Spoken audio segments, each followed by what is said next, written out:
Hai you all, saya ingin cerita nih tentang kematian lagi, tetapi ini something different. Waktu itu papi mami saya tuh dikasih jemaat ikan. Nah, nggak ngerti ya, jemaat ini ngasih ikan untuk peliharaan atau untuk dimakan gitu. Karena ikannya ikan hidup, dia ngasihnya beberapa gitu, ada yang gurame, ada yang kecil-kecil, ada yang apa, dan itu masih kecil-kecil ngasihnya. Papi saya bikin kolam di deket tangga di pastori gitu, dan ikan itu ditaruh di situ.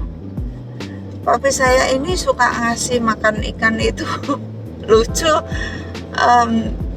Vegan ya, dikasih sisanya kangkung gitu, sisa kangkung itu yang habis dipetik itu belakangnya dikasih, dan ikannya pada makan. Terus misalnya ada sisa kulit semangka ditaruh di situ, di kolam itu dibalikin gitu supaya lengkungannya ini di dalam putih-putihnya ya, dimakan sampai habis gitu. Saya pikir hebat juga ya papi ini kasih makan ikan. Ya, ada makanan ikan dikasih gitu. Tapi papi bisa mikirin kayak gitu tuh, dimakan ikan dan ikannya mau ternyata. Kemudian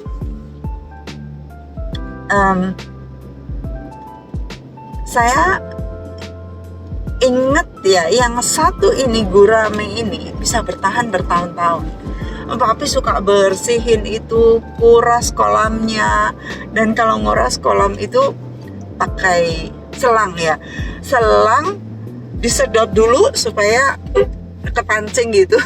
Moga-moga nggak pernah masuk di mulut.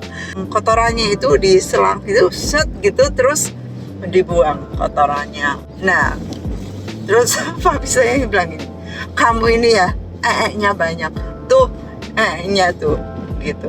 Jadi papi itu sering ngajak ngomong ikan, jadi kami perhatiin ya, papi ini unik lah, unik. Kami belajar banyak gitu dari papi. Ini aku bersihin lagi. Piye gue hari ini makan banyak nggak? Nya banyak nih, kotor ya. Saya harus bersihin. Nah, ikan itu terus bertumbuh dan ikan itu jadi gede gitu ya, ikan gurame jadi gede. Entah saya lupa waktu saya tinggalin rumah orang tua saya tuh ikan itu sudah berapa tahun saya nggak ingat, tapi udah ada umur ya. Lalu itu ternyata sudah sampai, believe it or not, ini gurame ladies and gentlemen, sampai 17 tahun kalau nggak salah, ke 18.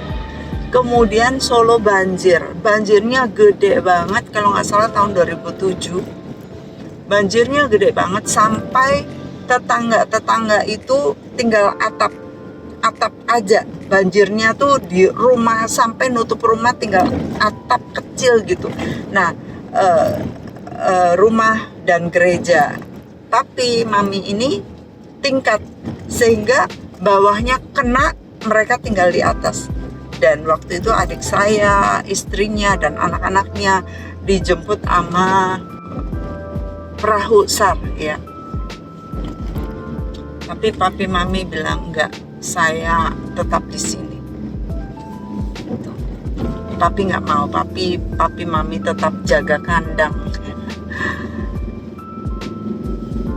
Gembala yang baik, yang luar biasa ya. Lalu ini sekalian saya ceritain gimana jemaat itu mereka kirim makanan gitu ya, kirim makanan lewat perahu SAR. Terus ada satu, yaitu namanya Pak Daniel Kolengbi saya sebutnya. Ini orang Chinese, orangnya tinggi besar, Dia itu bawa bungkusan di plastik kreseknya, nasi pecel gitu, 2 buat papi mami dikresekin, ditali, terus dia tuh berenang. Wah, anak-anaknya hehehe berenang gitu. Dia berenang dan sampai dikasih om tante ini gitu ya. Wah, saya lihat luar biasa. Dan itu beberapa kali dia lakukan itu membekas buat saya ya. Dan setelah selesai, ini cerita tentang Pak Daniel dulu ya. Setelah banjir itu surut, kemudian jemaat yang lain datang bersihin gereja, bersihin bekas-bekas oli dan lumpur-lumpur yang begitu banyak, mobil-mobil gereja yang terendam, yang udah nggak bisa lagi. Dan thank God, waktu itu Natal, jadi tanggal 25, nggak tahu kenapa anak-anak itu, anak-anak muda, tanggal 25 malam tuh nginep, sehingga tanggal 26 pas banjir mereka langsung angkut alat-alat musik ke balkoni. Itu alat musik, sound system dan sebagainya terselamatkan, tapi mobil motor terendam semua. Ya, orang kemudian datang dan bantu, tapi beda dengan ini yang disebut perwira ya, yang kayak di Triwiranya Raja Daud ya. Triwira itu sampai rela pergi. Waktu Daud itu hanya bilang, seandainya aku bisa minum dari sumur Yakub ya, hanya bergumam, nggak minta, tapi langsung mereka lari dan mereka kayak ini nyawa mereka ya. Nah, itulah yang bagi saya sangat berharga, kisah itu. Lalu pada itu waktu banjir itu sampai tinggi banget ya, kemudian sudah agak surut, sehingga papi bisa jalan-jalan gitu, segini ya, sedada gitu. Papi bisa jalan-jalan sambil papi bawa senter, jalan-jalan. Kok ada bunyi kruk. Papi pikir apa kucing ya? Waktu dilihat ternyata itu ikan itu. Dan papi bilang, oh, aku pikir kamu udah pergi aja, kalau emang kamu mau bebas nggak apa-apa gitu. Ternyata dia nggak mau pergi, dia di situ aja. Dan papi pegang, lalu papi masukkan ke ember dengan air bersih. Di ember itulah dia miring-miring dan dia menghembuskan nafasnya yang terakhir. Wah, mami saya tuh nangis. Mami saya sampai umumin di jemaat, ini udah 17-18 tahun dipelihara dan matinya tuh kayak gitu. Waktu saya dibilangin, saya juga terenyuh karena saya tahu sejarahnya, gimana papi tuh bersihin, bilang, tai kamu nih lo banyak, aku harus bersihin, harus kuras gitu ya. Dan gak nyangka ikan bisa selama itu hidupnya. Rahasianya apa ya? Makanya apa? Mungkin kangkung bekas sama semangka itu, dan diajak ngomong. Anyway, nggak ngerti hidup mereka, dan saya yakin juga papi mami akan bertemu mereka di sorga, dan mami udah ketemu dia. Ingat saya papi mami nggak kasih nama, padahal berharga banget ya.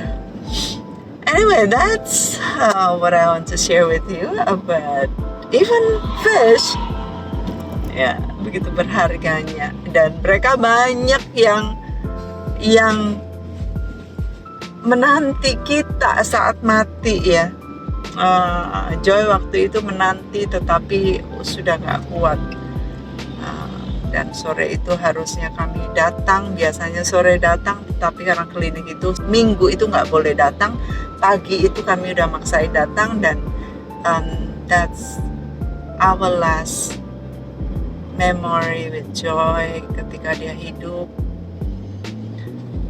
Pelukan terakhir saya, ciuman terakhir saya kepada anak saya yang saya cintai, yang akan bertemu lagi dalam keabadian di mana tidak ada air mata lagi. Well, saudara, jikalau saudara punya hewan-hewan yang saudara cintai, yang saudara sayangi, yang sudah gak ada, well, harapkan nanti ketemu dalam kekekalan. Okay, God bless you all. Have a great day.